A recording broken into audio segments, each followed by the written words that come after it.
Salut tout le monde, c'est Laurent Marchand, j'espère que vous allez bien, je vous souhaite la bienvenue dans cette vidéo. Dans cette vidéo, on va parler d'un sujet qui m'intéresse vraiment, c'est un sujet que j'adore, qui s'appelle l'énergie. Et là, à travers cet article que j'ai posté, eh bien, on va parler de l'énergie du magnétisme. En fait, le magnétisme, qu'est-ce que c'est, comment on devient magnétiseur, ou en fait, qui sont les magnétiseurs, etc., etc.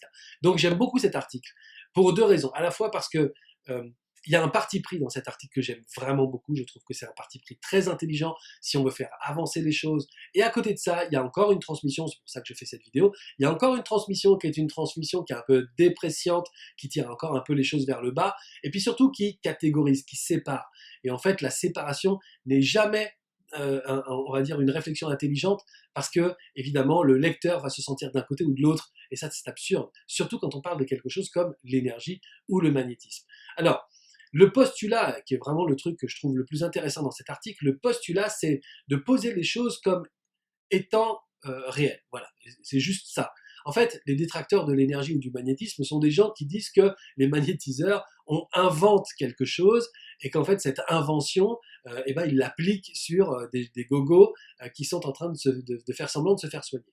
En fait, c'est comme si on niait la possibilité de voir. C'est comme si on niait la possibilité d'entendre, la possibilité de goûter. C'est comme si on niait un sens. C'est totalement absurde. En fait, nous avons tous de l'énergie. Nous avons tous une énergie qui se dégage de nous. En fait, ça fait des siècles que cette énergie, elle est traitée, elle est scrutée, elle est analysée, elle est testée. Ça fait des années, des années qu'on arrive aujourd'hui à trouver des appareils qui peuvent nous aider à mesurer cette énergie. En fait, ce n'est pas parce qu'on ne sait pas encore véritablement la nommer, l'identifier ou la mesurer qu'elle n'existe pas. Elle existe depuis toujours, cette énergie.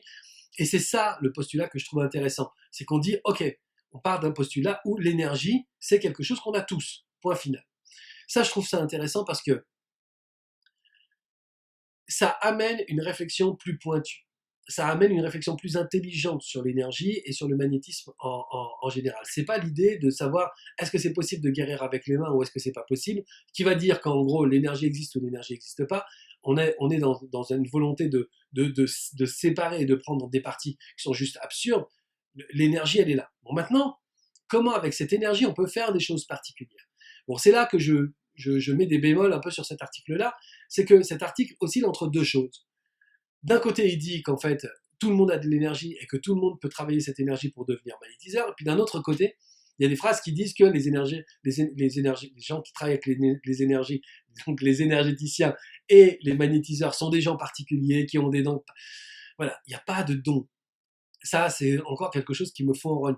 Et tant qu'on croira que les magnétiseurs ou les énergéticiens sont des gens qui ont un don particulier, eh ben, il y aura toujours cette séparation qui dit il y a certains qui sont mieux équipés et d'autres qui sont moins bien équipés. D'ailleurs, il y a des parties de cet article qui expliquent que certaines personnes sont plus équipées en énergie que d'autres.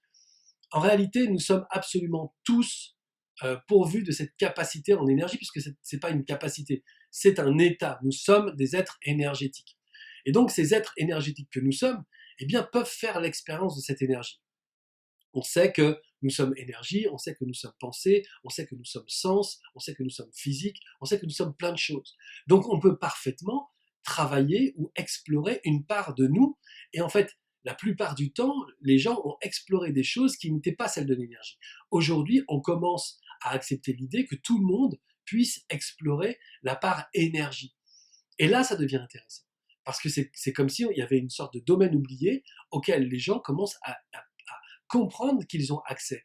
Et on ne laisse pas ça à des gens qui sont des magiciens égocentriques, qui nous font croire qu'ils ont une particularité que personne n'a pas. Si vous connaissez quelqu'un qui est énergéticien ou magnétiseur et que cette personne fait des prouesses extraordinaires, c'est pas quelqu'un qui a un don, c'est quelqu'un qui a bossé. C'est quelqu'un qui a bossé intelligemment et qui a vu comment appliquer cette énergie à des choses qui lui sont particulières. C'est-à-dire comment, en travaillant avec cette énergie, il a réussi à faire des choses particulières. Mais l'idée, c'est que vous pouvez aussi faire la même chose. Alors peut-être pas de la même façon que cette personne-là, mais vous pouvez aussi vous-même travailler sur votre énergie pour faire des choses extraordinaires. Ici, on travaille énormément avec l'énergie. Les formations scan thérapeutique, c'est un travail sur l'énergie. La formation Tout est possible, c'est un travail sur l'énergie. Tout est possible connexion, c'est un travail sur l'énergie. Tout ici est un travail sur l'énergie, parce que c'est quelque chose que plus je découvre et plus je sais que c'est la base de transformation extraordinaire dans ma vie, mais aussi de transformation extraordinaire dans la vie des gens qui ont fait mes formations. Et j'ai vu des gens qui ont en travaillant avec l'énergie, vivaient, qui avant vivaient dans des conditions difficiles, avec des rapports conflictuels avec des gens, leurs enfants, la famille, etc., leurs amis, etc.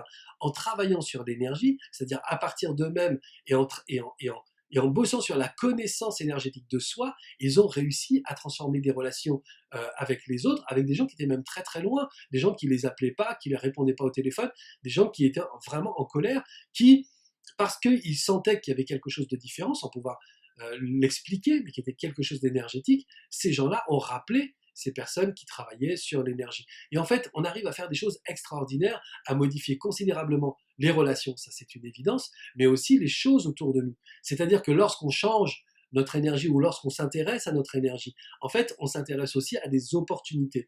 Et notre énergie peut nous apporter des opportunités qu'on ne voyait pas jusqu'ici, parce que simplement, on n'était pas connecté à ces opportunités-là. Vous savez, c'est l'expression être sur la même longueur d'onde. Et ben, c'est comme ça, je me mets sur une longueur d'onde, c'est-à-dire je travaille à partir de mon énergie et je me mets sur une longueur d'onde qui va m'apporter des opportunités. On pourrait croire que c'est incroyable. En fait, c'est tout à fait croyable. On passe notre temps à ça. D'ailleurs, si on est en colère, on se met sur une longueur d'onde de quelque chose qui va donner raison à notre colère. Et en fait, on va créer quelque chose dans notre vie qui va être tout à fait conforme à ce qu'on croit, pas parce que c'est la vérité, mais parce qu'on se colle sur cette fréquence qui croit ça. Donc l'idée, c'est vraiment de comprendre que à la fois l'énergie, c'est quelque chose qu'on a tous, mais c'est aussi quelque chose que n'importe qui peut travailler pour transformer les choses. Honnêtement, on sait autour de nous qu'il y a des gens qu'il est difficile d'approcher. C'est difficile de prendre les gens dans nos bras parce qu'on ne se sent pas bien. Et d'autres personnes, quand on les prend dans nos bras, on a l'impression d'être à la maison. Et donc, du coup, rien que ça, c'est pas une question de personne, c'est une question de communication en énergie, de qui vous êtes et de qui est l'autre. Il y a des gens qui sont extrêmement anxieux, tendus, stressés, et en fait qui dégagent quelque chose qui est pas très très agréable. Moi, j'aime pas le conflit entre les énergies positives et les énergies négatives. Pour moi, il n'y a pas d'énergie positive et d'énergie négative. Il y a des énergies qui nous amènent vers des choses qui appartiennent au tout, c'est-à-dire depuis là jusque là, dans des extrêmes fascinants. Qu'est-ce que moi j'ai envie d'aller connecter en énergie? Sur quelle longueur d'onde j'ai envie de me mettre? J'ai envie de connecter avec quel type de personnes? Et si je veux connecter avec des gens qui sont ouverts, sympathiques, rayonnants, etc., bah, tant que moi je serai dans l'angoisse, l'anxiété, la colère et le stress, bah, je ne pourrai pas connecter avec ces personnes-là. Mais si je travaille sur mon énergie, ça va pouvoir se faire. Tout ça pour dire que c'est pas très étonnant au final que certaines personnes soient capables avec leurs mains de se connecter à l'énergie des autres, c'est-à-dire je connecte mon énergie à l'énergie de l'autre et je vois où ça dysfonctionne, je vois où ça ne circule pas. Alors, on va pas revenir là-dessus, le truc est quand même extrêmement simple et surtout étudié depuis des centaines d'années. Le processus, on le connaît. Le processus, c'est que on sait que l'énergie circule dans le corps. Ok? Ça circule dans le corps. Et parfois, le stress, l'anxiété, une situation, un événement, quelque chose d'un peu choquant ou traumatisant, va faire dérailler cette énergie qui circule dans le corps. Et en fait, ça va circuler d'une façon un peu anarchique. Et dans cette façon un peu anarchique, eh bien, certains éléments du corps, certains endroits du corps vont être un petit peu laissés pour compte, c'est-à-dire moins d'énergie là-dedans. On sait aujourd'hui, avec ce qui s'appelle la métaphysique des malaises et des maladies, pourquoi cette partie-là, elle est concernée. C'est-à-dire, si cette partie-là est concernée par un dérèglement énergétique, ça veut dire ceci ou ça veut dire cela. Donc, c'est le corps qui communique en gros. Eh bien, on sait que si cette énergie elle ne circule plus dans cet élément-là du corps, petit à petit cet élément-là du corps va dépérir en énergie et donc un signal d'alarme va être donné. Et ce signal d'alarme, c'est un symptôme.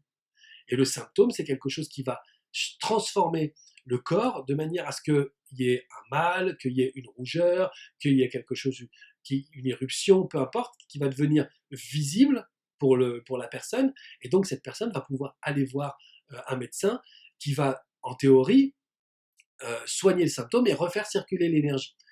La médecine chinoise traditionnelle, par exemple, c'est quelque chose qui traite la circulation d'énergie avant que justement ça devienne un symptôme. La médecine allopathique, elle soigne le symptôme. Ce sont des médecines qui sont des médecines, voilà, qui sont celles qu'on a envie de choisir, hein, ou pas. L'idée, c'est de se dire que elles sont au moins basées sur le même mouvement, le même fonctionnement. Certains prennent le mouvement au début, certains prennent le mouvement au milieu, certains prennent le mouvement à la fin, peu importe, l'idée c'est de se dire qu'on travaille tous sur un même processus, c'est le processus énergétique. Il fonctionne, ok, tout va bien. Il dysfonctionne, ah, il y a un problème. Le problème persiste, ça devient un symptôme. Le symptôme persiste, il est identifié, ça devient une maladie qu'on va traiter. L'idée, c'est de refaire circuler l'énergie. Donc, puisqu'on sait qu'on est sur ce processus-là, c'est pas très étonnant de savoir qu'il y a des gens qui vont réguler l'énergie par la connaissance. Ils auront appris à faire ça. Ils vont pas se lever un matin en disant tiens, bah, allez, je vais réguler l'énergie des gens. Non, non, ils vont apprendre à faire ça. Ils vont apprendre à comprendre l'information qui va circuler dans leur propre énergie et l'information qui va circuler dans l'énergie de l'autre et comment ils vont saisir la dysfonction et comment cette dysfonction, ils vont être capables de l'harmoniser en nettoyant cette énergie et en la libérant de toutes les tensions qui l'habitent. Et donc du coup, eh bien l'énergie va recirculer dans le corps. Là, a priori, le truc devient hyper simple. Il y a des gens qui vont pousser cette connaissance-là pour pouvoir le faire à distance, pour pouvoir le faire sans même connaître les gens, pour pouvoir le faire, voilà, pour pouvoir le faire. Le magnétisme, c'est quelque chose, ou l'énergie, de toute façon, en général, parce que le magnétisme, on va dire, c'est une particularité de l'énergie, mais l'énergie, c'est quelque chose qu'il est urgent de comprendre comme un état. Parce qu'à partir du moment où on aura vraiment transmis cette information au maximum de gens, il y a de plus en plus de gens qui vont commencer à comprendre, par exemple, que leur intuition peut leur donner des informations intéressantes, leur ressenti, c'est-à-dire arrêter de faire confiance à mes 5 sens principaux et faire confiance à un sens qui serait le sens numéro 6, ok, dont l'organe principal, comme l'œil est l'organe de la vue ou l'oreille l'organe de l'ouïe. Là, c'est l'intégralité de mon corps. L'intégralité de mon corps ressent des choses, et bien je vais décider de faire confiance à ça. Et plus on va aller vers une démocratisation de l'énergie, de la compréhension et de la connaissance de l'énergie, plus on se dira, bon, en fait, finalement, on va dire, c'est un sens supplémentaire, extrêmement simple à la fois à comprendre, à la fois à utiliser aussi. Et on verra plus ce type d'article, parce que ce type d'article, eh ben, tout le monde dira, bah, pourquoi tu as écrit un article là-dessus? Enfin, tout le monde le sait. Là, c'est comme si on disait, voilà, la vue, c'est quelque chose d'incroyable. Tout le monde voit, mais en même temps, certains sont vraiment beaucoup plus doués pour voir que d'autres personnes. Ouais, mais en fait, tout le monde le sait. Ben, un jour, tout le monde le saura aussi pour l'énergie. Ok? En tout cas, je suis content que vous vous intéressiez à ce sujet-là, parce que peut-être que vous allez, vous aussi, participer à transmettre cette information, que l'intégralité de l'être humain, eh ben, contient aussi cette faculté, cette fonction-là, et que l'énergie peut être un outil extraordinairement puissant et donné à tout le monde. C'est ça qui est intéressant de comprendre. Ok? Eh bien, faites ce que vous voulez de votre énergie, balancez la meilleure dans le monde, ce sera déjà ça. Ok, je vous souhaite une super bonne journée, c'était Laurent Marchand.